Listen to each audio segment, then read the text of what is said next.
Christmas tree ഇല്ലാത്ത ക്രിസ്മസിനെ കുറിച്ച് നമുക്ക് ചിന്തിക്കുവാൻ പറ്റില്ല.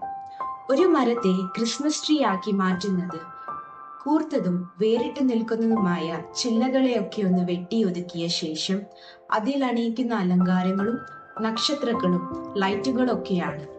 അലങ്കാരങ്ങൾ ഒന്നുമില്ലെങ്കിൽ അത് വെറും ഒരു സാധാരണ മരം മാത്രമായി അവശേഷിക്കും. ഇതുപോലെ തന്നെയാണ് നമ്മുടെ ജീവിതം. ചില മോശ ചില്ലകളെയൊക്കെ ഒന്ന് വെട്ടിയൊതുക്കി നന്മയുടെ അലങ്കാരങ്ങളായ സ്നേഹം, കരുണ, സാഹോദര്യം ഇവയൊക്കെ ഒന്ന് ധരിക്കുവാൻ ശ്രമിച്ചാൽ നമ്മുടെ ജീവിതവും ഒരു മനോഹരമായ ക്രിസ്മസ് ട്രീ പോലെ ആയിത്തീരും. ഈ ക്രിസ്മസ് കാലത്തിൽ പരുക്കനായതും മുറിവേൽപ്പിക്കുന്നതുമായ നമ്മുടെ സ്വഭാവങ്ങളെ ഒക്കെ ഒന്ന് വെട്ടിയൊതുക്കി നന്മകളാലും പുണ്യപ്രവൃത്തികളാലും ഒന്ന് അണിയിച്ചൊരുക്കി ഒരു ആധ്യാത്മിക